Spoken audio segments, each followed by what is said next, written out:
On January 22, 2005, the 34th expansion in Magic the Gathering history, Betrayers of Kamigawa, came out and continued the story of the Kami Wars. The second expansion in the 3-set block, Betrayers introduced 159 new cards plus 6 reprints, and picked up, story-wise, where its predecessor, Champions of Kamigawa, left off. You can read the entire story in the Scott McGough novel, Heretic, Betrayers of Kamigawa. For those who don't want to pause the video to give it a read at this very moment, here's a summary. Picture this. A few months have passed since the events that concluded Outlaw Champions of Kamigawa, and the realm's princess, Michiko, has returned to the capital city of Iganjo only to be immediately put under house arrest.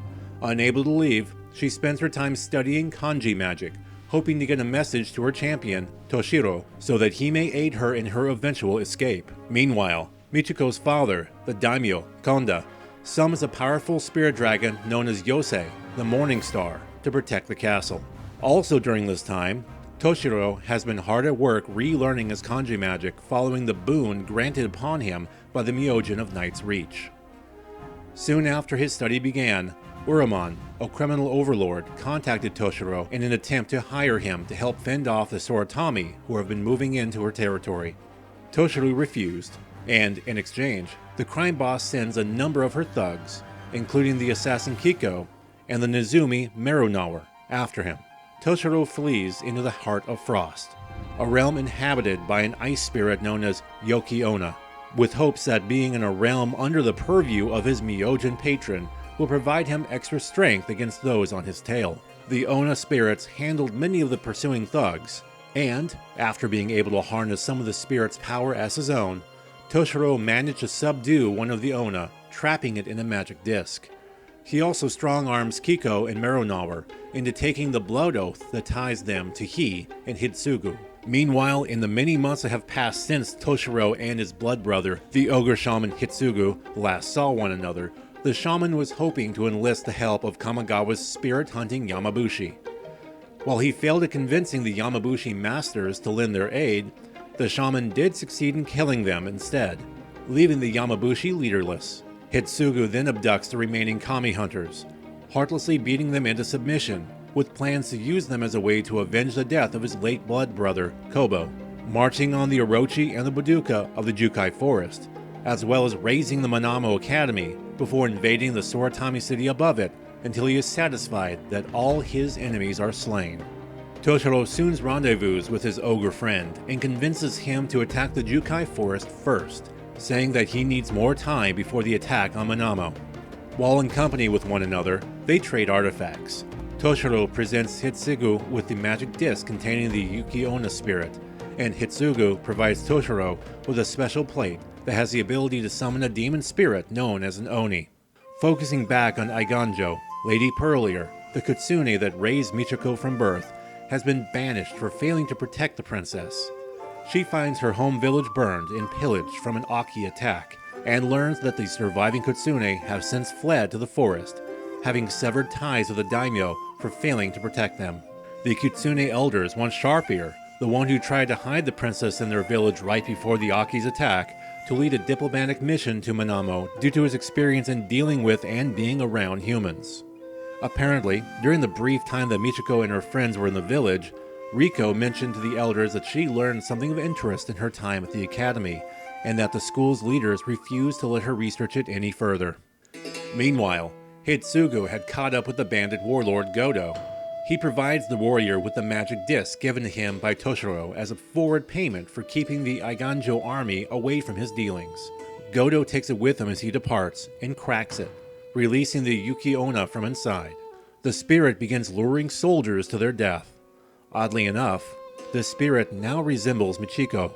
Back with Toshiro, he, along with Kiku and Merunawer, return to the Takanuma swamp to meet with Urumon. Toshiro, not a member of their kind, sneaks in and follows the crime boss to the shadow gate she uses to sneak around from place to place. The gate turns out to be a shrine to his patron, the Myojin of Knight's Reach. He makes himself known and barters with Urumon. Ultimately, she agrees to allow him to use the power of the gate to teleport across Kamigawa in exchange for a life debt. Kiko and Merunawer then kill Urumon before disappearing into the shadows. Toshiro then uses his new powers of teleportation to spirit Michiko out of Eiganjo, dropping her off in the custody of the exiled Pearl Ear.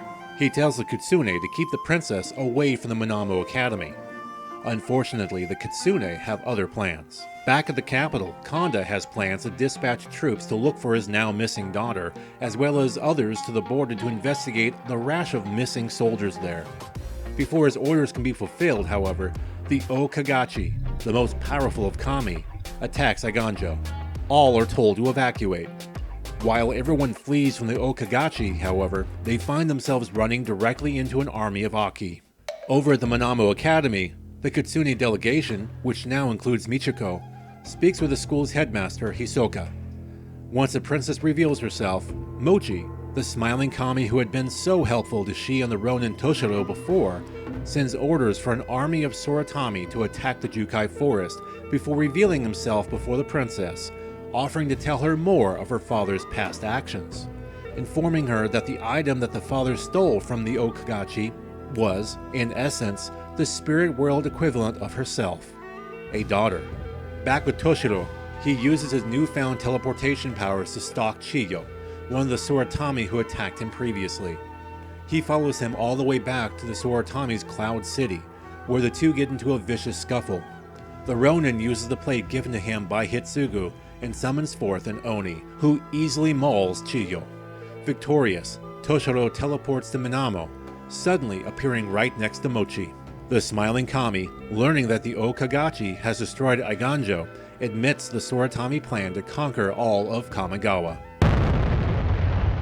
Suddenly, Minamo is rocked. Hitsugu, it seems, forewent attacking the Jeskai forest and went straight for the academy and the Soratami city just above it. As the ogre shaman and his army of Yamabushi summon various Oni to attack, slaying Minamo's guardian, Kaiga the Tide Star in the process, Toshiro teleports to the ruins of Eiganjo. He arrives just in time to witness O-Kagachi bite the capital's guardian, Yosei, seemingly clean in half, before attacking the capital building itself. Takeno, the Eiganjo general, perishes protecting Kanda from flying debris. Toshiro takes the opportunity to grab the mysterious artifact Kanda had stolen from the Kami world some 2 decades prior, and teleports into the realm of Night's Reach.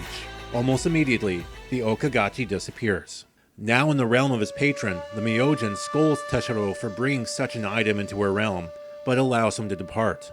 He then materializes back in Minamo, freezing Mochi immediately upon his arrival, and drops the item at the smiling Kami's feet in hopes that the O-Kagachi and Hitsugu's Oni will tear each other apart for it. He then teleports to the Jukai forest, taking Michiko and her allies with him. Outside of the fallen capital, the Eiganjo refugees are engaged in losing badly to the Aki horde. That's when Ishimaru, Kanda's personal hound, and a hurt but still fighting Yosei arrive, rallying the daimyo subjects towards a Pyrrhic victory.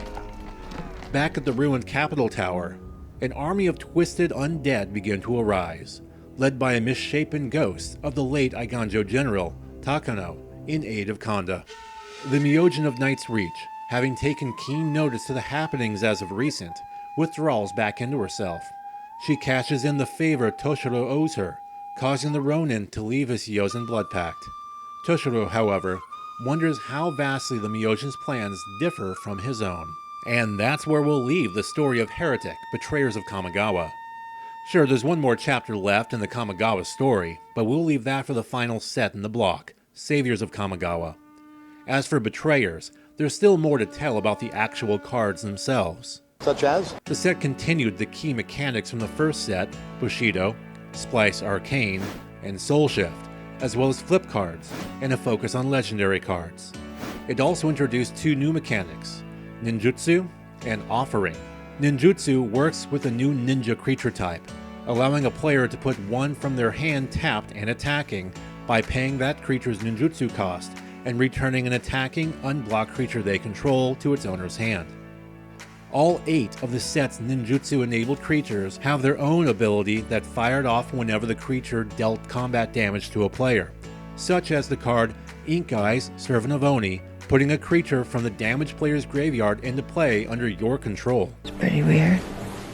It's useful. Offering is a keyword ability on the cycle of creatures called patrons. It allows a player to sacrifice a specific type of permanent, literally as an offering to its patron, in order to temporarily give the card flash, thus allowing it to be cast at instant speed. An offering of donuts. And while on the topic of cycles, Betrayers of Kamigawa featured 8 of them, including the aforementioned patrons. This includes, most notably, a cycle of uncommon flip creature cards that can eventually change into a legendary spirit. Genjus, which are a series of land enchantments that allow its controller to turn the land into a creature.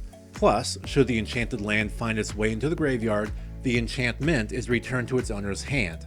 There's also the 5-color Genju of the Realm that acts as a complement to the cycle. Shoals, which are scalable arcane instants that can be cast for free in exchange for discarding a specific type of card from your hand as an alternate cost.